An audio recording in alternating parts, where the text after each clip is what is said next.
ஹாய்ங்க, அனைவருக்கும் வணக்கம். நாங்கள் இங்கே எல்லோரும் நல்லாயிருக்கோம். நீங்கள் எல்லோரும் எப்படி இருக்கீங்க? இன்னொரு லாங் வீடியோவில் உங்களை நான் சந்திக்கிறேன். ரொம்பவே ஹாப்பி. இன்றைக்கி டே பார்த்திங்கன்னா தைப்பூசத்துக்கு முதல் நாள் எங்கள் ஊரில் தேர் திருவிழா நடக்கும். மகாலிங்க சுவாமி கோயில் கேள்விப்பட்டிருக்கீங்களா? திருவிடைமருதூரில். இந்த தேர் திருவிழா அன்னைக்கு எனக்கு 2 கேக் ஆர்டர் இருந்தது. ஒன்று பார்த்திங்கன்னா ஃபஸ்ட்டு பர்த்டே ஆர்டர், இன்னொன்று ஒரு 1 kg பிளாக் கரண்ட் கேக் பண்ணியிருந்தேன். இந்த 2 கேக்கை செஞ்சு எடுக்கிறதுக்காட்டியும் நான் ஒரு வழி ஆகிட்டேன். ஏன்னா ரெண்டுமே அர்ஜெண்ட் ஆர்டர் தான். இன்றைக்கி மார்னிங் தான் கேட்டிருந்தாங்க. பக்கத்தில் ஊரில் ஒரு ஃபங்க்ஷன் இருக்குது. இதுக்கு போகிறதா, என்ன பண்ணுறது? பவர் ஷட்டவுன் வேறு ஆகும். தேர் வரும்போது எப்போவுமே ஷட்டவுன் போடுவாங்க. அது ஷட்டவுன் ஆகுதா ஆகலையா எனக்கு அது எதுவுமே புரியல. சரி, இருக்கிற வரைக்கும் பண்ணுவோன்னு சொல்லி ஆர்டர் எடுத்தாச்சு. தேர் பார்க்க போகணுன்னு ஒரு மைண்டில் ஒரு எண்ணம் இருக்குது. கேக்கும் ஆர்டர் விட முடியல, எடுத்தாச்சு. இது பார்த்திங்கன்னா சிம்பிள் ட்ரிப்பிங் டெக்கரேஷன் தான் நான் பண்ணிகிட்ருக்கேன். கேக் செய்கிறது எதுவுமே நான் போடலை. எல்லா வீடியோஸ்லேயும் நம்ம கேக் செய்கிறது போட்டோன்னா போர் அடிக்கும். பர்டிகுலராக ஏதாவது ரெசிபி வேணும்னு சொன்னிங்கன்னா நான் அதை இன்க்ளூட் பண்ணுறேன். 2 பேர், ஒரு சிஸ்டர் என்கிட்ட rose milk tea cake recipe கேட்டிருந்தாங்க. சீக்கிரமாகவே நான் அப்லோட் பண்ணுறேன் சிஸ்டர். இது பார்த்திங்கன்னா 2 kgயில் பட்டர்ஸ்காட்ச் கேக் ஃபஸ்ட் பர்த்டே ஆர்டராக கேட்டிருந்தாங்க. ஆல்ரெடி நான் பண்ண கேக்கை இன்ஸ்டாகிராமில் பார்த்துட்டு இந்த மாதிரி வேணும்னு சொல்லி கேட்டிருந்தாங்க. அதையும் நான் ரெடி பண்ணிக்கிட்டேன். இது எல்லாமே ஈவினிங் டெலிவரி கொடுக்கணுங்கிறதுக்காக அவசரமாக ரெடி பண்ணிகிட்டு இருந்தேன். இதுக்கு இடையிலையும் சமையல் வேலையும் போயிட்டுருந்துச்சு. இதில் பார்த்திங்கன்னா ரிப்பன் ஒர்க் இருக்கும். அந்த ரிப்பன் ஒர்க்கை பண்ணிவிட்டு போ வைக்கணும். அதில் அந்த போவையும் நான் ரெடி பண்ணி எடுத்துக்கிட்டேன். சிம்பிளாக இன்றைக்கி லன்ச் பார்த்திங்கன்னா குழம்பு அந்த மாதிரி என்னால் ரெடி பண்ண முடியல, வேலை அதிகமாக இருந்ததுனால. பூசங்கும்போது வீடு வேறு க்ளீன் பண்ணுற வேலை இருக்கும். காலையில் அந்த வேலை வேறு அதிகமாக இருந்தது. அதையும் ரெடி பண்ணி முடிச்சுட்டு வீட்டையும் ஃபுல்லாக க்ளீன் பண்ணி மாப்பு போட்டு அலச வேண்டிய இடம்லாம் அலசி விட்டுட்டு இந்த கேக் ஆர்டரும் இருந்தது. இடையில பசங்களுக்கு ஸ்கூலும் இருந்தது. பசங்களையும் நான் காலையில் அனுப்பி விட்டுட்டு இந்த வேலையும் சைட் பை சைட் பார்த்துக்கிட்டே இருந்தேன். இது பார்த்திங்கன்னா சின்னதாக டாட்டாக ஒரு டிசைன் இருக்கும். அந்த மாதிரி பண்ணிவிட்டு போவையும் ரெடி பண்ணி எடுத்துக்கிட்டேன். சில பேர் கேக் கேட்கும்போது எமர்ஜென்சியாக கேட்குறீங்க. அது ஹோம் பேக்கர்ஸாக இருக்கிற எல்லாருக்குமே இந்த கஷ்டம் புரியும். அப்போ இது நம்ம கடை இல்லையா, நம்ம வீட்டில் தான் ரெடி பண்ணி கொடுக்குறோம். நம்ம முன்கூட்டியும் ரெடி பண்ணி வச்சுருக்க மாட்டோம். எல்லா ஹோம் பேக்கர்ஸ்க்குமே தெரியும். ஏன்னா நம்ம முன்கூட்டியே ஆர்டரை ரெடி பண்ணி வச்சுருந்தோன்னா அவங்க கேட்குறது ஒரு ஃப்ளேவராக இருக்கும், ஒரு டிசைனாக இருக்கும், ஒரு கேஜியாக வெரைட்டிஸாக இருக்கும். கடைனா அவங்க எல்லா ஃப்ளேவர்லேயும் ஒன்று ரெடி பண்ணி வச்சுருப்பாங்க ஆல்ரெடி. அது ஒருத்தவங்க இல்லைன்னா இன்னொருத்தவங்க வாங்கிட்டு போயிடுவாங்க. அது அவங்களுக்கு சேல்ஸ் ஆகிடும். அதை அவங்க நஷ்டப்பட விட மாட்டாங்க. எப்படியாவது அதை ஆல்டர்னேட்டிவாக அதை சேல்ஸ் பண்ணிடுவாங்க.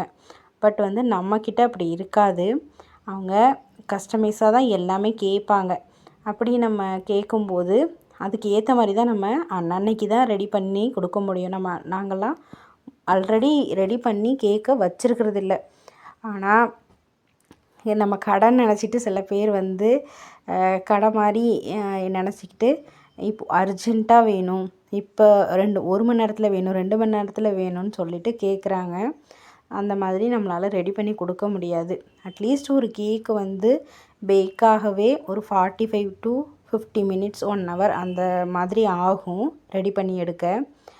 அதை முடித்து டெக்கரேஷன், ஐசிங், இது ஃப்ரிட்ஜில் செட் ஆகி எடுக்கவே நமக்கு ஒரு 3 to 4 hours எடுக்கும். ஒரு கேக்கை நம்ம செஞ்சு எடுத்து டெலிவரி பண்ணுறதுக்கு.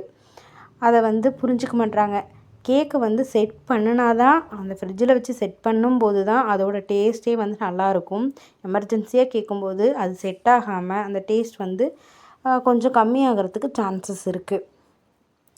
இனிமேல் யாராவது என்னோட இந்த வீடியோஸ் பார்க்குற யாராவது ஹோம் பேக்கர்ஸ் கிட்ட ஆர்டர் கேட்குறீங்கன்னா கொஞ்சம் முன்கூட்டியே அட்லீஸ்ட் ஒரு ஃபஸ்ட்டு டே நாளாவது சொல்லுங்கள் ஆர்டரை. அப்போ தான் அவங்களுக்கு வந்து கொஞ்சம் ஹெல்ப்ஃபுல்லாக இருக்கும்.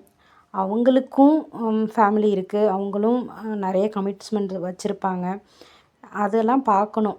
அதனால தான் 1 டே இல்லை 2 டேஸ் பிஃபோராக நாங்கள் ஆர்டர் கேட்குறோம்.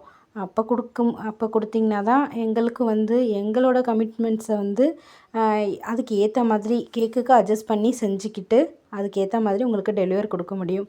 இந்த ஆர்டர் பார்த்திங்கன்னா காலையில் கேட்டுட்டு ஈவினிங் வந்து ஒரு 4 o'clock 5 o'clock போல் டெலிவரி கேட்டிருந்தாங்க. ஆனால் ரொம்பவே டெலிவரி டைம் வந்து சொதப்பிட்டாங்க.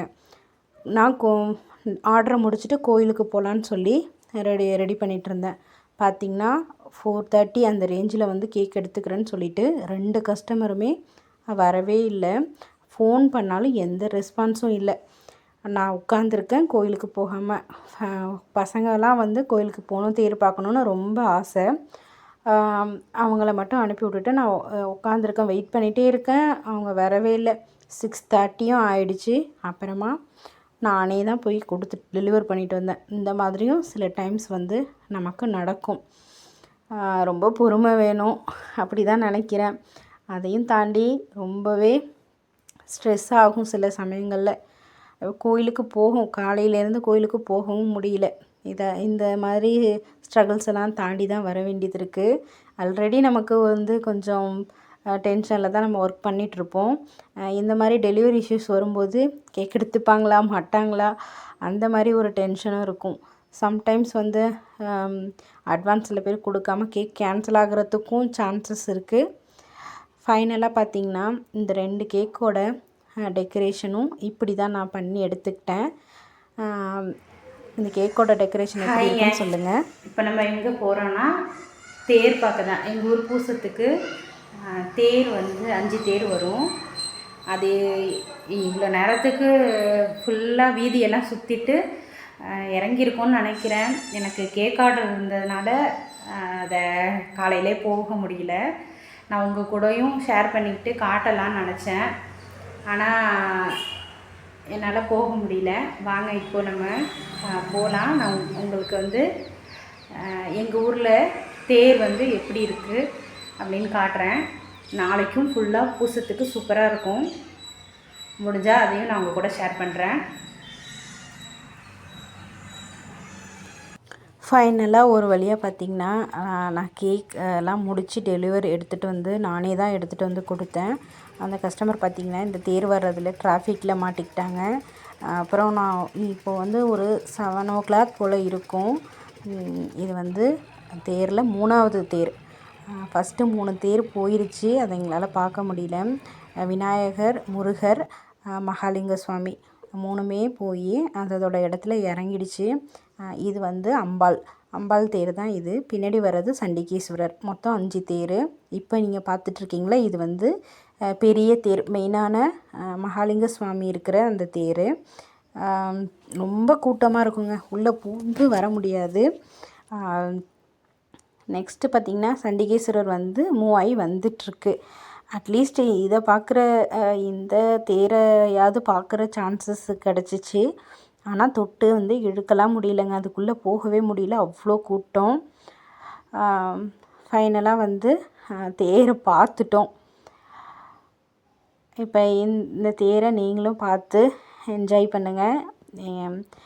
நெக்ஸ்ட் டைம் வந்து திருவிடைமருதூர் தேருக்கு எல்லோரும் வாங்க கண்டிப்பாக.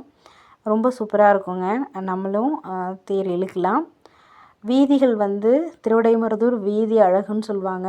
வீதிகள் அவ்வளோ அழகாக இருக்கும். 4 வீதியும் காலையில் 9 மணிக்கு கிளம்புற தேர் வந்து ஈவினிங் 7 மணி ஆகிடுங்க அந்த 4 வீதியும் சுற்றி வர்றதுக்கு.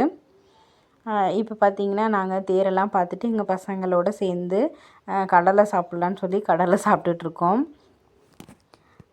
என் பசங்க இப்போது கொஞ்சம் கொஞ்சமாக கூட்டம் வந்து கலைய ஆரம்பிச்சிருக்கு. பசங்க வந்து தேருக்குள்ளே ஏறி பார்க்கணுன்னு ஆசைப்பட்டாங்க. இது அம்பாள் தேர். அம்பாள் தேருக்குள்ளே போகிறதுக்காக ஏறிட்டுருக்காங்க மேலே. என்னால் வந்து அந்த கூட்டத்தில் போக முடியல. இப்போ வந்து உள்ளே வந்து அவங்க பசங்களை கூட்டிகிட்டு எங்கள் வீட்டுக்காரங்க போயிருக்காங்க. 90 பூசிட்டு வரலான்னு பார்த்துட்டு வந்தாச்சு. நெக்ஸ்ட்டு பார்த்திங்கன்னா இது வந்து மகாலிங்க சுவாமி மெயின் தேர். மகாலிங்க சுவாமியை எல்லோரும் தரிசனம் பண்ணிக்கோங்க. முடிஞ்சால் இந்த கோவிலுக்கு ஒரு டைம் வாங்க. பிரம்மகத்தி தோஷம் நிவர்த்தி ஸ்தலம் இது. ரொம்பவே பிரசித்தி பெற்ற கோவில் இது. ஒரு நாள் வந்து இந்த கோயிலுக்கு போயிட்டு நான் உங்களுக்கு அந்த கோவில் எப்படி இருக்குன்னு காமிக்கிறேன். ஃபைனலாக இதில் கொஞ்சம் ஆல்ட்ரேஷன் பண்ண வேண்டிய வேலை இருந்தது. அந்த பால்ஸ் வந்து வைக்கிற மாதிரி இருந்தது. ஃபைனலாக வீடியோட எண்டுக்கும் நம்ம வந்துட்டோம். என்னோடய வீடியோஸ் அப்புறம் என்னோடய கேக் ஆர்டர் டெக்கரேஷன் எல்லாம் உங்களுக்கு பிடிச்சிருந்துச்சுன்னா எனக்கு சப்ஸ்கிரைப் பண்ணி லைக் பண்ணி சப்போர்ட் பண்ணுங்கள்.